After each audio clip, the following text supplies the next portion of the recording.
আসসালামু আলাইকুম এভরিওয়ান। শুভেচ্ছা জানাচ্ছি আমার চ্যানেলের আজকের রেসিপিটি দেখার জন্য।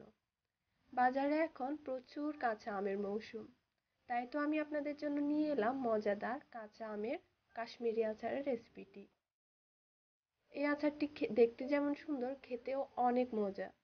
তাহলে চলুন দেখে নিই আজকের আমাদের প্রস্তুত প্রণালী।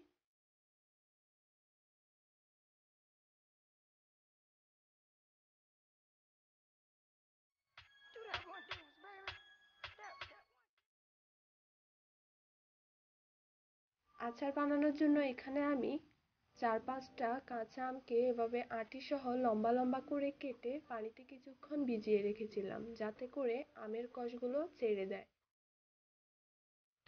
অবশ্যই আঁটি সহ আম নিতে হবে, তা না হলে এটা অনেকটা আমসত্ত্বর মতো হয়ে যাবে। আর আমাদের আচার বানানোর জন্য লাগতেছে 1 কাপ পরিমাণ চিনি। চিনিটাই এই আচারের মূল উপকরণ। আর এখানে আমি দুটো লাল মরিচ এভাবে লম্বা লম্বা করে কেটে নিয়েছি, অবশ্য বিচি ফেলে দিতে হবে। তারপর একটা হাঁড়িতে আমি চিনিগুলোকে নিয়ে নিচ্ছি আর দিয়ে দিব হালকা পরিমাণ পানি, যাতে করে চিনিগুলো ক্যারামেল না হয়ে যায়। তারপর চুলার আঁচকে হালকা করে দিয়ে অনবরত নেড়ে চিনিগুলোকে গলিয়ে নিব, যতক্ষণ পর্যন্ত শিরা না হয়। মোটামুটি এই পর্যায়ে চলে আসলে আমরা চুলার আঁচটাকে একদম কমিয়ে আমগুলোকে এর মধ্যে দিয়ে দিব। তারপর খুব ভালো করে নেড়ে শিরার মধ্যে আমগুলোকে মিশিয়ে নিতে হবে।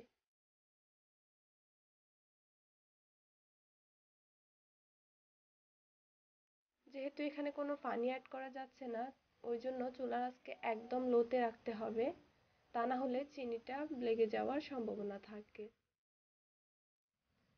আমটা যতক্ষণ পর্যন্ত শক্ত থাকবে ততক্ষণ পর্যন্ত হালকাভাবে নেড়ে দিতে হবে। তারপর আমি এখানে কেটে নেওয়া শুকনো মরিচগুলো দিয়ে দিচ্ছি।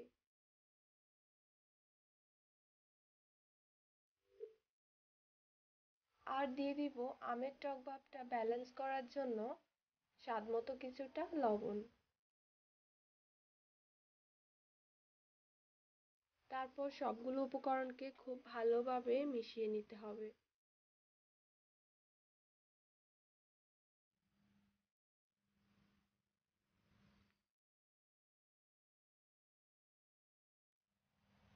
মোটামুটি মেশানো হয়ে গেলে এগুলোকে আমি কিছুক্ষণ রেখে দিয়ে এরপর এর মধ্যে দিয়ে দিব 1 টেবিল চামচ ভিনেগার।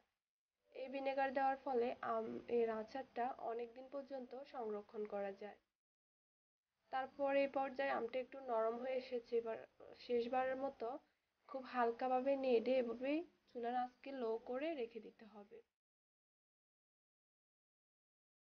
যখন দেখবেন আমের কালারটা একদম পরিবর্তন হয়ে গেছে এবং চিনি শিরাটাও মোটামুটি ঘন হয়ে এসেছে, তখন হালকা চাপ দিয়ে দেখবেন আমগুলো পুরোপুরি নরম হয়ে এসেছে কিনা। নরম হয়ে গেলে বুঝবেন আমটা একদম তৈরি। তারপর আমি একটা বাটিতে ঢেলে সার্ভ করে নিচ্ছি। এগুলোকে শুকিয়ে সংরক্ষণ করতে পারবেন কয়েক মাস পর্যন্ত। আশা করি আমার আজকের এই আচার রেসিপিটা আপনাদের অনেক ভালো লেগেছে। আর ভালো লাগলে আমার ভিডিওতে অবশ্যই একটা লাইক দিবেন। আর আমার চ্যানেলটি সাবস্ক্রাইব করতে ভুলবেন না। পাশে থাকার জন্য অনেক ধন্যবাদ। আল্লাহ হাফেজ।